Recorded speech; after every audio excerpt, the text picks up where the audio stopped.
Hey everybody, Debbie Sassler, your songwriting instructor. Okay, there we go.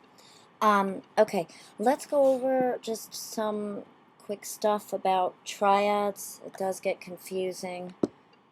Tri just means three, and I just want you to kind of understand this. If you have a piano background, it'll be really easy. You'll just something will ring a bell and you'll understand it.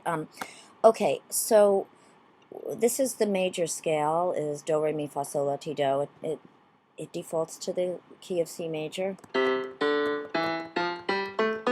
there's the octave. It's the same note, octave higher. So if it just goes 1, 2, 3, 4, 5, 6, 7, and then that's 8, same as 1. Okay, so if I ask you to play a progression in the key of C major that's 1, 4, 5, you merely count it. It's represented by Roman numerals, but this would be 1, 2, 3, 4, and then 5 would be this.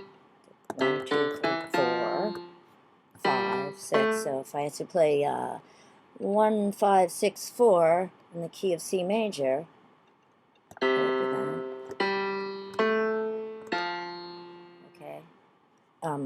it would be C, G, A, F.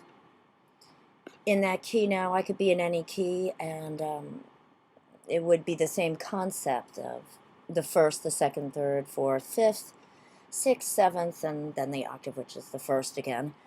So I just wanted to explain that, and I wanted to show you what it looked like. Here, let's open up a new track. What it looks like in the musical notation world. I'll keep it at the default setting of the grand piano, and I'll just, oh, let me just move this up an octave. You're going to see why, okay? Yeah, I moved it up an octave. Because otherwise it'll display on the bass clef. Not that there's anything wrong with the bass clef, but it's just easier to see here, okay? Okay, so here I am. 1, 3, 5, and then together.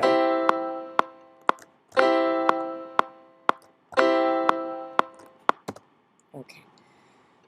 What this is going to look like, I'm going to pull up my editing window. Here it is. You see what it looks like that, but let's get interesting and pull up the musical notation. Okay, good. Here we are. Let me move this back so you can see everything. Here we go. Here are the notes separately. Remember from Every Good Boy Does Fine, okay? And underneath there's C, okay? Then there's the E, there's the G. And then when they're stacked together in chord form, there they are, neatly stacked one on top of the other. That is the C major chord, 1, 3, 5, okay, in first position, okay? And I just wanted to show you that you can have a first inversion chord, you can have a second inversion chord, depending on what's on the bottom, but this is the root, the third and the fifth all together. It makes a triad. So, although this is the root, and I would call the chord by the name of its root, it is a C chord, okay? That's a C chord, a C major chord, to be precise. C chord. Here's the D chord. It happens to be a D minor chord. Okay, it sounds sad. The major would be this. Happy, sad. No, that's an oversimplification, but it does work, okay? So, here we are, 1, 3, 5, it's a C major chord. Again, 1, 3, 5, that's the D minor.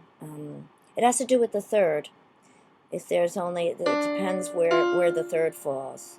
The third falling there is minor. The third falling here is major. Okay? Let's not get too far into that. Okay. C major, D minor, E minor, F major, G major, A minor. I don't know if I have this other one. Let's see what happens. Oh, there it is. I do have it. Not very well, though. Okay. That's enough. You get the idea, right? So, okay. When you're making a song, I'm having you just use single notes for now. If I say a 1-4-5 progression, I'm just having you use the root note 4, 5. But I could have you use the full chord 1, 4, 5. Okay? And that will come into play when we arpeggiate, which just means it's each note separately. You can have a lot of different patterns, but if I was arpeggiating it, it would just be each note separate. I could make another pattern. That's also an arpeggio. Okay. Just wanted to review that really quickly. Thank you. See you soon.